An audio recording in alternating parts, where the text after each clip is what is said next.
Hello friends, എല്ലാവർക്കും സുമീസ് കിച്ചണിലേക്ക് സ്വാഗതം. ഇന്ന് ഞാൻ ഉണ്ടാക്കുന്നത് തലശ്ശേരിക്കാരുടെ സ്പെഷ്യൽ ഇറച്ചിച്ചോറാണ്. അപ്പോൾ എളുപ്പത്തിൽ ഉണ്ടാക്കാൻ പറ്റുന്ന ഒരു റെസിപ്പി ആയിട്ടാണ് കേട്ടോ ഞാൻ ഇന്ന് വന്നിരിക്കുന്നത്. കുക്കറിലാണ് നമ്മൾ ഇറച്ചിച്ചോറ് റെഡിയാക്കുന്നത്. അപ്പോൾ വീഡിയോയിലേക്ക് കിടക്കുന്നതിന് മുമ്പായിട്ട് നിങ്ങൾ ആദ്യമായിട്ടാണ് എൻ്റെ വീഡിയോ കാണുന്നതെങ്കിൽ ചാനൽ സബ്സ്ക്രൈബ് ചെയ്യാനും മറക്കല്ല. അപ്പോൾ ഇറച്ചിച്ചോറ് ഉണ്ടാക്കാൻ തുടങ്ങാം. അപ്പോൾ ഞാൻ കുക്കറിലേക്ക് ഞാൻ എടുത്തിരിക്കുന്നത് ഒരു 2.5 ടേബിൾ സ്പൂണോളം ഡാൽഡയാണ് കേട്ടോ. അപ്പോൾ അത് ഇട്ട് കൊടുക്കാം. അപ്പോൾ നിങ്ങൾക്ക് ഡാൽഡയ്ക്ക് പകരമായിട്ട് ഓയിൽ അതല്ലെങ്കിൽ നെയ്യ് ഉപയോഗിക്കാം. ഒരിക്കലും വെളിച്ചെണ്ണ ഉപയോഗിക്കരുത്. അപ്പോൾ അതൊന്ന് മെൽറ്റായിട്ട് വരട്ടെ. അപ്പോൾ അതാ ഡാൽഡ നല്ല പോലെ ചൂടായിട്ട് വന്നിട്ടുണ്ട്, നല്ല പോലെ മെൽറ്റായിട്ട് കിട്ടിയിട്ടുണ്ട്. അപ്പോൾ നമുക്ക് ഇതിലേക്ക് ഇനി സവാള ചേർത്ത് കൊടുക്കണം. അപ്പോൾ ഞാനൊരു മീഡിയം സൈസ് സവാള നീളത്തിലരിഞ്ഞതാണ് ചേർത്തിരിക്കുന്നത്. അതേപോലെ തന്നെ 2 പച്ചമുളക് നെടുകെ കീറിയത് എടുത്തിട്ടുണ്ട്, അതും ഇതിലേക്ക് ഇട്ട് കൊടുക്കും. അതേപോലെ തന്നെ ഇനി ഇതിലേക്ക് നമുക്ക് ഇഞ്ചി വെളുത്തുള്ളി പേസ്റ്റ് ചേർത്ത് കൊടുക്കാം. ഞാനിപ്പോൾ 1 ടീസ്പൂണോളം ഇഞ്ചി വെളുത്തുള്ളി പേസ്റ്റാണ് കേട്ടോ എടുത്തിരിക്കുന്നത്, അതും ഇതിലേക്ക് ചേർത്ത് കൊടുക്കാം. ഇതിലേക്ക് കുറച്ച് കറിവേപ്പില കൂടി ചേർത്ത് കൊടുക്കാം. ഇനി സവാള നല്ല പോലെ നമുക്ക് ഈ ഡാൽഡയിൽ ഇട്ടിട്ട് നല്ല പോലെ വഴറ്റിയെടുക്കണം. അപ്പോൾ ഞാൻ നേരത്തെ പറഞ്ഞ പോലെ നിങ്ങൾക്ക് ഡാൽഡയ്ക്ക് പകരമായിട്ട് നെയ്യ് ഉപയോഗിക്കാം, അതല്ലെങ്കിൽ ഓയിൽ ഉപയോഗിക്കാം. അതല്ലെങ്കിൽ നെയ്യും ഓയിലും പപ്പാതി എടുത്തിട്ട് ഉപയോഗിക്കുകയും ചെയ്യാം. അത് ഓരോരുത്തരുടെ താല്പര്യത്തിനനുസരിച്ച് മാറ്റം വരുത്താം. അപ്പം ഞാനിപ്പോൾ ഡാൽഡ ഉപയോഗിച്ചെന്ന് വെച്ച് നിങ്ങൾക്ക് ഇഷ്ടമുള്ളത് ഏതാണോ അതിനനുസരിച്ച് ഉപയോഗിക്കാം. അപ്പോൾ ഇത് നല്ല പോലെ ഒന്ന് വാടി വരട്ടെ. അപ്പോൾ സവാള നല്ല പോലെ വാടി വരുമ്പോൾ ഇതിലേക്ക് നമുക്ക് തക്കാളി ചേർത്ത് കൊടുക്കാം. അപ്പോൾ ഞാനിപ്പോൾ ഒരു വലിയ തക്കാളിയാണ് കേട്ടോ, ചെറുതായിട്ട് അരിഞ്ഞതാണ് ഇട്ട് കൊടുത്തിരിക്കുന്നത്. നിങ്ങൾക്ക് ഇതിന് പകരമായിട്ട് വേണമെങ്കിൽ 2 മീഡിയം സൈസ് തക്കാളി ചേർത്ത് കൊടുക്കാം. അപ്പോൾ ഇത് നല്ല പഴുത്ത തക്കാളിയാണ് കേട്ടോ എടുത്തിരിക്കുന്നത്. അപ്പോൾ അതും നല്ല പോലെ ഒന്ന് വാടി വരട്ടെ. അപ്പോൾ ഇതാ നമുക്ക് തക്കാളിയും അതേപോലെ തന്നെ സവാളയും നല്ല പോലെ വാടി വന്നിട്ടുണ്ട്. ഇനി ഇതിലേക്ക് നമുക്ക് പൊടിവർഗ്ഗങ്ങളൊക്കെ ചേർത്ത് കൊടുക്കാം.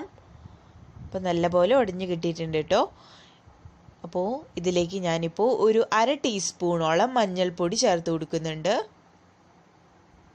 ഒരു 1/4 ടീസ്പൂണോളം ഗരം മസാല ചേർത്ത് കൊടുക്കും. അതുപോലെ തന്നെ ഒരു 1.5 ടീസ്പൂണോളം മല്ലിപ്പൊടിയാണ് ചേർത്ത് കൊടുത്തിരിക്കുന്നത്. 1 ടീസ്പൂണോളം മുളക് പൊടി ചേർത്ത് കൊടുക്കാം. അപ്പോൾ ഇറച്ചിച്ചോറിന് അധികം എരിവ് വേണ്ട. അപ്പോൾ പച്ചമുളകിൻ്റെ കൂടി എരിവ് നോക്കിയിട്ട് നിങ്ങൾ പൊടി ചേർത്ത് കൊടുക്കുക. ഒരു 1/4 ടീസ്പൂണോളം കുരുമുളക് പൊടി ചേർത്ത് കൊടുക്കാം. ഇത് നിർബന്ധമില്ല കേട്ടോ ചേർക്കണം. പൊടികളൊക്കെ ചേർത്തിട്ട് നല്ല പോലെ ഇതൊന്ന് വഴറ്റിയെടുക്കണം. ആ പൊടികളുടെയൊക്കെ പച്ചക്കുത്തുണ്ടല്ലോ അത് മാറുന്നത് വരെ നല്ല പോലെ എണ്ണയിലിട്ടിട്ട് നല്ല പോലെ വഴറ്റിയെടുക്കുക. അപ്പോൾ ഡാൽഡയോ ഓയിലോ ഏതോ ഉപയോഗിക്കുന്നതെന്ന് വെച്ചാൽ കുറവുണ്ടെങ്കിൽ നിങ്ങൾക്ക് ഇത് ഈ സമയത്ത് ചേർത്ത് കൊടുക്കാം. അതേപോലെ തന്നെ പൊടികൾ ചേർത്ത് കൊടുക്കുമ്പോൾ ലോ ഫ്ലെയിമിലിട്ടിട്ട് ചേർക്കാൻ ശ്രദ്ധിക്കുക. അതല്ലെങ്കിൽ അത് പെട്ടെന്ന് ഇടുന്ന വഴിക്ക് കരിഞ്ഞു പോകാൻ സാധ്യതയുണ്ട്. അപ്പോൾ ഒരു 2 മിനിറ്റ് നേരത്തോളം ഇതിലിട്ടിട്ട് നല്ല പോലെ ഇത് മൂപ്പിച്ചെടുക്കാം. പൊടികളുടെയൊക്കെ പച്ചക്കുത്ത് മാറി വരുമ്പോൾ നമുക്കിതിലേക്ക് ബീഫ് ചേർത്ത് കൊടുക്കാം. ഇപ്പോൾ ഒരു 1/2 കിലോളം ബീഫാണ് കേട്ടോ ഞാൻ എടുത്തിരിക്കുന്നത്, അത് ഇതിലേക്ക് ഇട്ട് കൊടുക്കാം. എന്നിട്ട് ഇത് നല്ല പോലെ ഒന്ന് മിക്സ് ചെയ്ത് കൊടുക്കാം. എല്ലാ ഭാഗത്തേക്കും മസാല പിടിക്കാൻ വേണ്ടിയിട്ട് നമുക്ക് നല്ല പോലെ ഇതങ്ങ് മിക്സ് ചെയ്ത് കൊടുക്കാം. ഇനി ഇറച്ചിയിലേക്ക് ആവശ്യത്തിന് ഉപ്പ് ചേർത്ത് കൊടുക്കാം. എന്നിട്ട് നല്ല പോലെ ഇതങ്ങ് മിക്സ് ചെയ്ത് കൊടുക്കാം. എല്ലാ ഭാഗത്തേക്കും ആകത്തക്ക വിധത്തിൽ നല്ല പോലെ മിക്സ് ചെയ്യാം. ഇനി ഇതിലേക്ക് ഇറച്ചി വേവാൻ ആവശ്യത്തിനുള്ള വെള്ളം ചേർത്ത് കൊടുക്കാം. ഇപ്പം ഞാനൊരു 1 ഗ്ലാസോളം വെള്ളമാണ് കേട്ടോ ഇതിലേക്ക് ചേർത്ത് കൊടുത്തിരിക്കുന്നത്. എന്നിട്ട് അതും ഒന്നും കൂടി മിക്സ് ചെയ്ത് കൊടുക്കാം. ഇറച്ചിയൊക്കെ നല്ല പോലെ നമ്മൾ മിക്സ് ചെയ്തെടുത്തിട്ടുണ്ട്. ഇനി നമുക്ക് കുക്കർ അടച്ചു വയ്ക്കാം. അപ്പോൾ കുക്കർ നല്ല പോലെ മൂടി വെച്ചിട്ടുണ്ട്. ഇനി നമുക്ക് ഇത് വേവിച്ചെടുക്കണം നല്ല പോലെ. അപ്പോൾ ഞാനിപ്പോൾ ഒരു ഹൈ ഫ്ലെയിമിലിട്ടിട്ട് ഒരു വിസിലടിക്കും. അതിനുശേഷം അത് ലോ ഫ്ലെയിമിൽ ഒരു വിസിൽ വന്നതിന് ശേഷം ലോ ഫ്ലെയിമിലിട്ടിട്ട് ഒരു 5 വിസിലും കൂടി അടിക്കും. അപ്പോൾ ഇത്ര വിസിലടിച്ചാൽ വേവെന്ന് നമുക്ക് പറയാൻ പറ്റില്ല കറക്റ്റായിട്ട്, കാരണം ഓരോ ഇറച്ചിയുടെ വേവ് വ്യത്യാസപ്പെട്ടിരിക്കും. അപ്പോൾ അതിനനുസരിച്ച് നിങ്ങൾ വേവിച്ചെടുക്കാം. ഇപ്പോൾ ഇറച്ചി നല്ല പോലെ വെന്ത് കിട്ടിയിട്ടുണ്ട് എനിക്ക്. അപ്പോൾ ഞാൻ വിസിൽ വന്നതിന് ശേഷം ഓഫ് ചെയ്തിട്ടേക്കായിരുന്നു. അപ്പോൾ അതിൻ്റെ ഫുൾ പ്രഷർ പോയതിന് ശേഷം ഓപ്പൺ ചെയ്തതാണ് കേട്ടോ. നല്ല പോലെ വെന്ത് കിട്ടിയിട്ടുണ്ട്. ഇപ്പോൾ ഓരോ ഇറച്ചിയുടെ വേവ് എന്ന് പറയുന്നത് വ്യത്യാസപ്പെട്ടിരിക്കും, ഞാൻ നേരത്തെ പറഞ്ഞ പോലെ തന്നെ. അപ്പോൾ നിങ്ങൾക്ക് ഞാൻ ഇപ്പോൾ പറഞ്ഞ വിസിലിൽ വെന്ത് കിട്ടിയിട്ടില്ലെങ്കിൽ ഒന്നും കൂടി അടച്ചു വെച്ചിട്ട് 1-2 വിസിലും കൂടി എക്സ്ട്രാ അടിക്കുക. അതല്ലെങ്കിൽ നിങ്ങൾക്ക് ഇപ്പോൾ ഉടഞ്ഞു പോവോ എന്നുള്ള പേടി ഉണ്ടെങ്കിൽ തുറന്നിട്ടിട്ട് തന്നെ വേവിച്ചെടുക്കാം. ഇനി നമുക്കിതൊന്ന് ഊറ്റി എടുക്കാം. ഇറച്ചി ഇതിൽ നിന്ന് ഊറ്റിയെടുക്കാം. നമുക്ക് അതിലുള്ള വെള്ളത്തിൻ്റെ അളവ് കറക്റ്റായിട്ട് അറിയാൻ വേണ്ടിയാണ്. നമ്മൾ അരി ചേർക്കാനുള്ളതാണല്ലോ ഇനി. അപ്പോൾ അരിയിലേക്ക് ഈ വെള്ളത്തിൻ്റെ അളവും കൂടി കൂട്ടിയിട്ട് വേണം നമ്മൾ വെള്ളം ചേർത്ത് കൊടുക്കാൻ വേണ്ടിയിട്ട്. ഇറച്ചിയൊക്കെ മാറ്റി വയ്ക്കാം. എന്നിട്ട് നമുക്ക് അരി ചേർക്കുന്ന സമയത്ത് ഞാൻ കറക്റ്റ് ഈ വെള്ളം കൂടി കൂട്ടിയിട്ട് എന്തോരം വെള്ളമാണ് അരിയിലേക്ക് ചേർത്ത് കൊടുത്തിരിക്കുന്നതെന്ന് പറഞ്ഞു കൊടുക്കാം. കൂടുതൽ ചേർത്ത് കൊടുത്താൽ ചിലപ്പോൾ നമ്മുടെ അരി പെട്ടെന്ന് ഉടഞ്ഞു പോകാൻ സാധ്യതയുണ്ട്. അപ്പോൾ കറക്റ്റ് അളവ് ഞാൻ ആ സമയത്ത് പറഞ്ഞു തരാം. അപ്പോൾ ഇറച്ചിച്ചോറ് ഉണ്ടാക്കാൻ തുടങ്ങാം. അപ്പോൾ കുക്കറിലേക്ക് ആവശ്യത്തിന് ഞാനിപ്പോൾ നെയ്യാണ് കേട്ടോ ചേർത്ത് കൊടുക്കുന്നത്. അപ്പോൾ ഞാനിപ്പോൾ 2 ടീസ്പൂണോളം നെയ്യ് ഇതിലേക്ക് ചേർത്ത് കൊടുക്കുന്നുണ്ട്. അപ്പോൾ അതൊന്ന് ചൂടായിട്ട് വരട്ടെ. നെയ്യ് ചൂടായി വരുമ്പോൾ ഇതിലേക്ക് ഒരു ചെറിയ കഷ്ണം കറുകപ്പട്ട ഇട്ട് കൊടുക്കാം. തക്കോലം 1 ചേർത്ത് കൊടുക്കാം. 2 ഏലക്കായ ചേർത്ത് കൊടുക്കാം. അതുപോലെ തന്നെ 3 ഗ്രാമ്പു ഇതിലേക്ക് ചേർത്ത് കൊടുക്കാം. 1/2 ടീസ്പൂണോളം പെരുംജീരകവും ഇതിലേക്ക് ചേർത്ത് കൊടുക്കാം. എന്നിട്ട് ഇതൊന്ന് 2 മിനിറ്റ് നേരത്തേക്ക് ഇതിലിട്ടിട്ട് ഈ നെയ്യിലിട്ടിട്ട് ജസ്റ്റ് ഒന്ന് ചൂടാക്കിയെടുക്കാം. അപ്പോൾ ചൂടായിട്ട് വരട്ടെ. മസാലയ്ക്ക് ചൂടായി വരുമ്പോൾ ഇതിലേക്ക് കുറച്ച് കാഷ്യൂ നട്ട്സ് ആണ് ഞാൻ എടുത്തിരിക്കുന്നത്. ഒരു 10 വരും.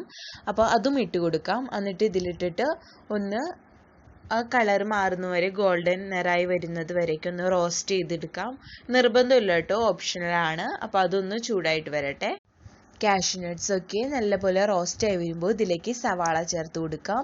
അപ്പോൾ ഞാനിപ്പോൾ ഒരു മീഡിയം സൈസ് സവാള നീളത്തിൽ എരിഞ്ഞതാണ് കേട്ടോ ചേർത്ത് കൊടുത്തിരിക്കുന്നത്.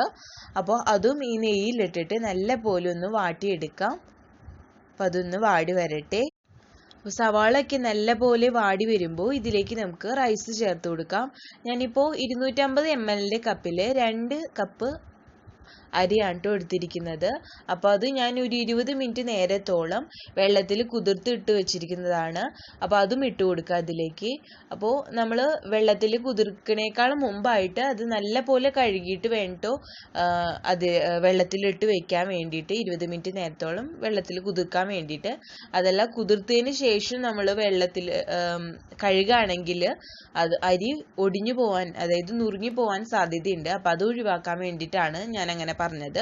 അപ്പോൾ അരി കുതിർത്തതിന് ശേഷം നമ്മൾ കഴുകേണ്ട ആവശ്യമില്ല. അതിനു മുമ്പ് കഴുകിയിട്ട് വേണം വെള്ളത്തിലിടാൻ വേണ്ടി, അത്രയേ ഉള്ളൂ. എന്നിട്ട് നമുക്ക് ഇത് ഒരു 2 മിനിറ്റ് നേരത്തോളം ഈ നെയ്യിലിട്ടിട്ട് ഒന്ന് ചൂടാക്കാം. ജസ്റ്റ് ഒന്ന് വറുത്തെടുക്കാം. അപ്പോൾ അതൊന്ന് ചൂടായിട്ട് വരട്ടെ. ഇനി ഇതിലേക്ക് ആവശ്യത്തിന് അരി വേവാൻ ആവശ്യത്തിനുള്ള വെള്ളം ചേർത്ത് കൊടുക്കാം. അപ്പോൾ ഞാനിപ്പോൾ 2 ഗ്ലാസ് അരിയാണല്ലോ എടുത്തിരിക്കുന്നത്. അപ്പോൾ 2 ഗ്ലാസ്സിന് ഒരു 3 ഗ്ലാസ് വെള്ളമാണ് എടുത്തിരിക്കുന്നത്. അതായത് 1 ഗ്ലാസ്സിന് 1.5 ഗ്ലാസ് എന്ന കണക്കിൽ. അപ്പോൾ ഞാൻ ഇറച്ചിയുടെ വെള്ളം കൂടി ചേർത്തിട്ടുള്ള അളവാണ് കേട്ടോ പറഞ്ഞത്. അപ്പോൾ ഇറച്ചിയുടെ വെള്ളം ഞാൻ എടുത്തപ്പോൾ ഒരു 1/4 കപ്പോളം ഉണ്ടായിരുന്നുള്ളൂ. അപ്പോൾ അതിലേക്ക് ബാക്കിയും കൂടി വെള്ളം ചേർത്തിട്ട് ഇപ്പോൾ ഒരു 3 ഗ്ലാസ് വെള്ളത്തോളമാണ് ചേർത്ത് കൊടുത്തിരിക്കുന്നത്. അതായത് 2 ഗ്ലാസ് അരിക്ക് 3 ഗ്ലാസ് വെള്ളം. അപ്പോൾ അരിക്ക് അനുസരിച്ച് ചിലപ്പോൾ വെള്ളത്തിന് മാറ്റം വരുത്താം ഓരോ അരിക്കും. അപ്പോൾ ഞാൻ അലിബാബ എന്ന ബ്രാൻഡിൻ്റെ അരിയാണ് എടുത്തിരിക്കുന്നത്, ബാസ്മതി റൈസ്. അപ്പോൾ എനിക്ക് 1.5 കപ്പ് കറക്റ്റ് ആയിട്ട് വരും 1 ഗ്ലാസ്സിന്. അതേപോലെ തന്നെ നമ്മൾ നേരത്തെ ഊറ്റി വെച്ചിരിക്കുന്ന ഇറച്ചിയും ഇതിലേക്ക് ഇപ്പോൾ ഇട്ട് കൊടുക്കാം. എന്നിട്ട് അത് നല്ല പോലെ ഒന്ന് മിക്സ് ചെയ്ത് കൊടുക്കാം. അപ്പോൾ അരിയും ഇറച്ചിയും എല്ലാം നല്ല പോലെ മിക്സ് ചെയ്തെടുത്തിട്ടുണ്ട്. ഇനി ഇതിലേക്ക് ഞാൻ കുറച്ച് നാരങ്ങനീര് ഒഴിച്ചു കൊടുക്കുന്നുണ്ട്. 1 ടേബിൾ സ്പൂണോളം നാരങ്ങനീര് ചേർത്ത് കൊടുത്തിട്ടുണ്ട്. നിങ്ങൾക്ക് ഇതിന് പകരമായിട്ട് തൈര് വേണമെങ്കിൽ ചേർത്ത് കൊടുക്കാം. അതേപോലെ രണ്ടും ചേർത്ത് കൊടുത്തില്ലെങ്കിലും കുഴപ്പമില്ല. അതേപോലെ തന്നെ കുറച്ച് മല്ലിയിലയും ഇതിലേക്ക് ചേർത്ത് കൊടുത്തിട്ടുണ്ട്. എന്നിട്ട് അതൊന്ന് മിക്സ് ചെയ്ത് കൊടുക്കാം. ഇനി നമുക്ക് ഇതിലേക്ക് ആവശ്യത്തിനുള്ള ഉപ്പ് ചേർത്ത് കൊടുക്കാം. നോക്കിയിട്ട് ചേർത്ത് കൊടുക്കാം കേട്ടോ. നമുക്ക് ഇതിൻ്റെ ടേസ്റ്റ് ഒന്ന് നോക്കാം. ഉപ്പ് കുറവുണ്ടെങ്കിൽ ചേർത്ത് കൊടുക്കുക. എപ്പോഴും നമ്മൾ അരിയും കൂടി ഇടുമ്പോൾ കുറച്ച് ഉപ്പ് മുന്തി നിൽക്കണം. അതായത് വെള്ളത്തിന് ഉപ്പ് മുന്തി നിൽക്കണം. നമ്മൾ ഉപ്പുമാവൊക്കെ ഉണ്ടാക്കുമല്ലോ, അതേപോലെ തന്നെ അരി ഒരുപാട് മുന്തി നിൽക്കാൻ പാടില്ല. അപ്പോൾ ആവശ്യത്തിനുള്ള ഉപ്പും ചേർത്ത് കൊടുത്തിട്ട് ഇപ്പോൾ ഇതാ നല്ല പോലെ വെള്ളം തിളച്ച് വന്നിട്ടുണ്ട്. അപ്പോൾ നമ്മൾ എപ്പോഴും വെള്ളം ചേർക്കുമ്പോൾ ചൂടുവെള്ളമാണ് കേട്ടോ ചേർത്ത് കൊടുക്കേണ്ടത്. അപ്പോൾ ഞാനത് പറയാൻ വിട്ടുപോയിരുന്നു. ഇനി നമുക്ക് കുക്കർ അടച്ചു വെച്ചിട്ട് വേവിച്ചെടുക്കാം അരി. അപ്പോൾ ഞാൻ കുക്കർ അടച്ചു വെച്ചിട്ടുണ്ട്. അപ്പോൾ ഇനി ഒരു വിസിൽ ഹൈ ഫ്ലെയിമിൽ അടിച്ചതിന് ശേഷം നമുക്കിത് ഓഫ് ആക്കിയിടാം. അതിന് ശേഷം നമുക്ക് ഫുൾ പ്രഷർ പോയതിന് ശേഷം ഇത് തുറന്ന് നോക്കാം. അപ്പോൾ ഇതാ ഞാൻ ഒരു വിസിൽ അടിച്ചതിന് ശേഷം അതിൻ്റെ ഫുൾ പ്രഷർ പോയതിന് ശേഷം തുറന്നിട്ടതാണ് കേട്ടോ ഇത്. അപ്പോൾ ഇതാ ഇനി നമുക്ക് ഇതൊന്ന് ഒരു ടീസ്പൂണോ ഒരു ഫോർക്കോ ഉപയോഗിച്ച് പതുക്കെ ഒന്ന് മിക്സ് ചെയ്ത് കൊടുക്കാം. അപ്പോൾ അതാ നമുക്ക് കറക്റ്റായിട്ട് വെന്ത് കിട്ടിയിട്ടുണ്ട്. ഒരുപാട് വെന്ത് ഉടഞ്ഞിട്ടുമില്ല. ഇപ്പം ടീസ്പൂൺമോ ഒട്ടി പിടിച്ചിരിക്കുന്നുണ്ട്. അത് നമുക്ക് കുറച്ച് നേരം കൂടി കഴിയുമ്പോൾ ചൂടാറുമ്പോഴേക്കും നമുക്ക് കറക്റ്റായിട്ട് ഉതിർന്ന് കിട്ടും. ഇപ്പം തന്നെ ഉതിർന്ന് ഇരിക്കുന്നുണ്ട്, ഒരുപാട് ഒട്ടിയിട്ടൊന്നുമില്ല. അപ്പോൾ കുറച്ചും കൂടി നേരം കഴിയുമ്പോൾ നല്ല ഡ്രൈ ആയിട്ട് തന്നെ നമുക്ക് കിട്ടുകയും ചെയ്യും. അപ്പോൾ ഇത്രയേ ഉള്ളൂ, നമ്മുടെ അടിപൊളി ഇറച്ചി ചോറ് ഇവിടെ റെഡി ആയി കഴിഞ്ഞു. അപ്പോൾ എല്ലാവർക്കും ഈ വീഡിയോ ഇഷ്ടപ്പെട്ടെന്ന് വിചാരിക്കുന്നു. എല്ലാവരും ഇത് ട്രൈ ചെയ്ത് നോക്കുക. എന്നിട്ട് നിങ്ങളുടെ അഭിപ്രായങ്ങളൊക്കെ താഴെ കമൻറ്റ് ബോക്സിൽ അറിയിക്കുക. അപ്പോൾ ആദ്യമായിട്ടാണ് നിങ്ങൾ എൻ്റെ വീഡിയോ കാണുന്നതെങ്കിൽ ലൈക്ക് ചെയ്യുക. അതേപോലെ തന്നെ ഫ്രണ്ട്സും റിലേറ്റീവ്സും ഒക്കെ ആയിട്ട് ഇത് ഷെയർ ചെയ്യുക. അപ്പോൾ വീഡിയോ ആദ്യമായിട്ട് കാണുന്നവർ ചാനൽ സബ്സ്ക്രൈബ് ചെയ്യാനും മറക്കല്ലേ. താങ്ക്